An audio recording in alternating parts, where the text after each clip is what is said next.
Graças a Deus, o nosso auxílio vem de Deus, a nossa força vem dele, a nossa paz vem dele, o ar que respiramos vem dele, a saúde que temos vem dele, os livramentos vêm dele, os anjos que nos guardam são dele, o pão de cada dia vem dele, a proteção, a salvação, a libertação vem dele. Tudo foi feito pelas mãos dele. A ele toda honra, glória para sempre. Amém. Porque dele, por ele e para ele são todas as coisas. Deus é digno de todo louvor, adoração, honra e glória. Glória, glória, glória ao Pai, ao Filho, ao Espírito Santo de Deus.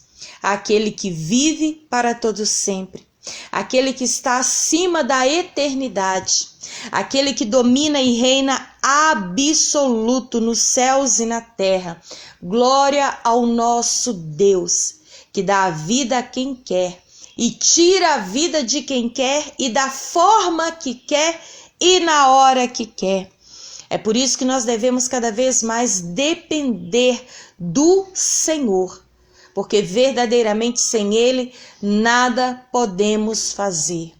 E nós precisamos, por causa dessa verdade, colocar 100%, total, plena confiança somente em Deus. Existem pessoas que nós sabemos que podemos contar com elas. Eu tenho pessoas de confiança com quem eu posso contar, mas são pessoas limitadas e falhas como eu. Vai ter uma hora que eu não vou poder contar com ela. Vai ter uma hora que a minha necessidade não poderá jamais ser suprida por ela. Vai chegar um momento que ela não vai poder me atender. Ela não vai ter aquilo que poderá suprir a minha necessidade. Ela não vai ter a palavra que vai me apaziguar, a palavra que vai me acalmar. Porque até para a pessoa dar alguma coisa de bom, ela tem que ter de Deus. Porque de nós mesmos não geramos frutos bons. A nossa natureza, ela é adâmica. Ela vem lá do Éden, desde a queda do primeiro homem, da primeira mulher. Ela vem lá de trás. Você pode observar que o pecado começou ali em Adão e Eva, e daquela família que até então era perfeita antes do pecado, conversava com o próprio Deus, os primeiros filhos, o irmão já matou o outro. E de lá para cá a gente vê a queda, a decadência do homem a cada dia que se passa. Se hoje a gente vê uma notícia que a gente fica... Você já ficou com cara de bobo, parado, boca aberta, sem ter ação, reação, sem ter palavra nenhuma, abobado mesmo? Eu já fiquei assim várias vezes. E aí quando você pensa, pronto, é o fim, já não tem mais nada de pior para acontecer, acontece outra coisa pior lá na frente. Uma que te deixa mais atônito ainda. E é dessa forma. Os sinais que antecedem a vinda de Cristo não são sinais bons. A palavra fala, é pai contra filho, filho contra pai, é reino contra reino, nação contra nação. Nós vemos claramente aí as pestes se cumprindo, aí o coronavírus. As pestes. É palavra, gente, é Bíblia. A gente vê fomes, mentira, corrupção. A Bíblia fala rodo. A Bíblia fala sobre tudo isso. Fala sobre a mentira, fala sobre a maldade. A Bíblia fala claramente até sobre sexo com animais, fala sobre sexo entre os parentes, que é proibido por Deus. A Bíblia fala sobre o amor de muitos se esfriar, e de muitos já esfriou há muito tempo. A palavra fala sobre a inveja, a traição, o adultério, a perversão sexual. A palavra fala sobre cada coisa assim que você fica de boca aberta. Coisas absurdas. A Bíblia fala até sobre tatuagens. A Bíblia fala sobre a idolatria, que nós ouvimos muito falar. Fala sobre os falsos pastores. os falsos mestres, o engano, feitiçaria. A Bíblia fala sobre o espiritismo, sobre mágica, vaidade, soberba. Ela nos ensina, ela nos orienta. A Bíblia fala sobre aquele que é beberrão, bebe todas. Fala sobre a gula.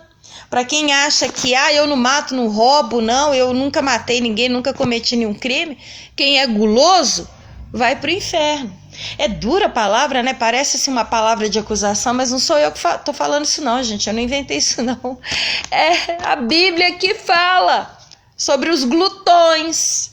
A Bíblia fala ciúme, inveja, ira, agressão, pagar o mal com o mal. A palavra de Deus relata tudo isso. A palavra de Deus, ele é um guia para nossa sobrevivência neste mundo. Ele é o mapa do tesouro.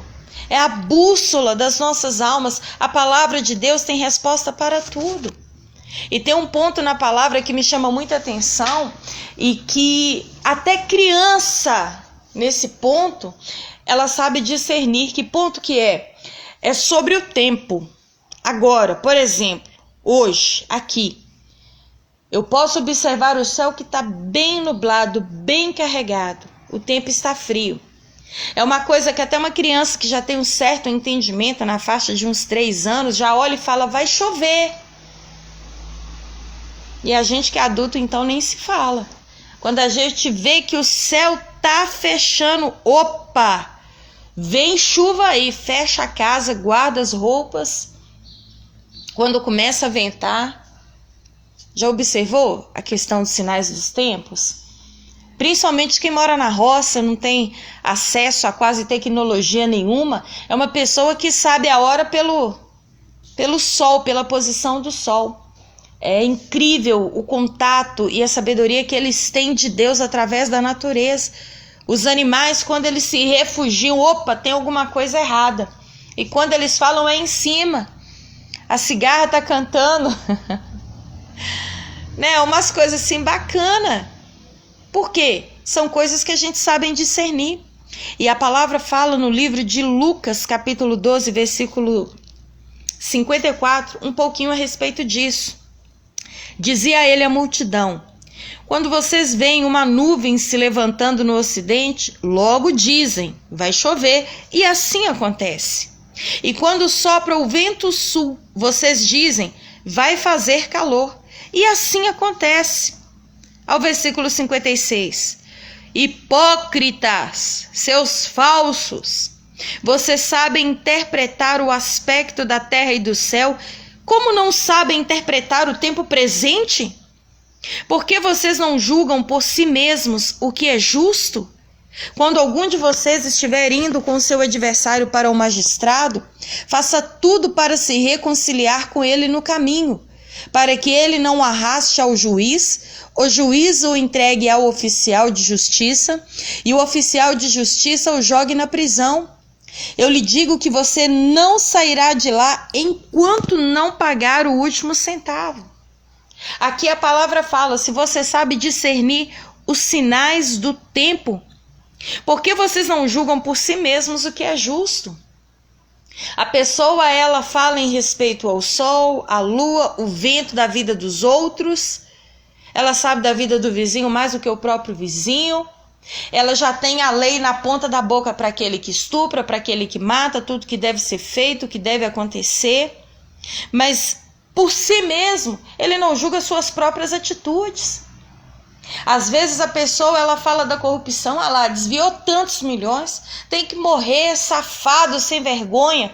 Mas a pessoa desvia coisas menores. Às vezes é um troco a mais. Às vezes é algo que ela acha, ela sabe quem é o dono e ela camufla, ela guarda. Ou então é algo que vai favorecer ela no ambiente de trabalho, ela não está nem ligando se pisa nos outros. Ou simplesmente um clipe, uma caneta perdida no chão do ambiente de trabalho, e ela pega aquilo com o seguinte argumento: meu patrão não paga mesmo, meu patrão não paga em dia, eu que vou ficar chegando no horário. Meu patrão não é capaz de me dar folga? O que tem um atestado falso? O que tem uma mentirinha aqui? O que tem uma mentirinha ali? O que tem eu dar uma olhadinha nesse site aqui e daí? Isso aqui é para aquecer a minha relação? Isso aqui é para me dar ideias novas? É para despertar em mim o fogo? O que tem uma olhadinha? O que tem receber um elogio de uma pessoa que não é minha esposa, meu esposo, e eu aceitar? O meu esposo não me elogia mesmo? O que tem eu falar uma mentirinha? O que tem um golinho? O que tem um traguinho? E o que tem eu sair para tomar um sorvete com a minha colega de trabalho? Meu marido não me leva mesmo? O que tem? É o que tem, é o nada a ver. A pessoa, ela sempre está próxima para dar palpite na vida daquele outro lá, mas ela não julga suas próprias atitudes. A pessoa sabe que a nuvem carregada no céu é sinal de chuva, certamente, mas ela não julga as suas próprias atitudes, que aquilo que ela está fazendo pode minar a vida espiritual dela com Deus, pode minar o relacionamento dela com o esposo, com a esposa, pode talvez levar à decadência com o julgamento com o filho. A pessoa, ela acha que roubar milhões é pecado, mas ficar com um troco a mais é normal. A pessoa vê uma cena ou ouve de uma situação que não é um absurdo, ele mentiu, mas quando ele mente, ele não percebe. Sabe aquela situação de enxergar o cisco no olho do outro e não ver o cisco no seu próprio olho? Olha o que está escrito em Mateus 7. Não julguem para que vocês não sejam julgados, porque da mesma forma que julgarem, vocês serão julgados, e a medida que usarem também será usada para medir vocês. Porque você repara no cisco que está no olho do seu irmão e não se dá conta do poste que está em seu próprio olho? Como você pode dizer para o seu irmão: me deixe tirar o cisco do seu olho, se há um poste no seu próprio? Hipócrita, falso, tire primeiro o poste do seu olho, e então você verá claramente para tirar o cisco do olho do seu irmão. É o que tem, é um nada a ver. O que tem se a via pede 40 por hora, e daí se eu tô a 120? O asfalto tá bom mesmo, tem ninguém na minha frente. O que tem eu falar de fulano? Tem que falar mesmo para ver se toma vergonha na cara. Isso quando não fala do outro que bebe, mas aquele que tá falando toma todas. Isso quando não chama um amigo: oh, vem cá, camarada, pô, você tá traindo a sua mulher, cara, faz isso não. Se ele trai a dele, naquilo que ele acusa, ele próprio se condena. Naquilo que ele julga, ele mesmo se condena. Nós precisamos estar sóbrios para ajudar um bêbado a atravessar uma BR. Você consegue imaginar um bêbado ajudando o outro a atravessar a 381 em horário de pico e fluxo? Você consegue imaginar isso? Sabe aquela seguinte situação que a gente via muito antigamente, os pais com os filhos? Se você colocar cigarro na boca, eu quebro a sua boca. Mas a pessoa é uma chaminé, fuma 3 maços por dia. Se eu descobrir que você está bebendo, nossa, nem SAMU vai te levar. Eu já vi essa fala. Nem SAMU vai te aceitar. Mas ele toma todas. E ainda quando está bêbado, fala besteira para os filhos e agride os filhos e a esposa. Nós precisamos olhar para dentro de nós mesmos. Às vezes nós temos respostas prontas para a vida do outro, mas eu não vou prestar contas da vida do outro, eu vou prestar contas da minha própria vida. A pessoa do portão para fora, ela elogia o filho dos outros, Mas não é pai nem mãe dentro de casa. É só xingar, é só cobrar, acusar, condenar, agredir, maltratar. Situações absurdas, revoltantes. Um dia desses, uma amiga minha estava desabafando comigo que o marido, ela pegou algumas conversas do marido, a fala mansa, mole, e ela compartilhou comigo para desabafar. E a voz dele mole, sabe? Aquela voz assim, tá? Você sente na hora a malícia. E essa amiga, ela desabafou comigo. É um absurdo. Porque dentro de casa, me xinga. Me chama de vaca. Me chama de égua. Me chama de traste. Me xinga. Briga comigo. Pessoas que do portão para fora todo mundo presta para ele, mas dentro de casa não valoriza o cônjuge, o irmão, a irmã, o pai, a mãe. Pessoas que valorizam o pai dos outros e não dão valor ao seu próprio pai.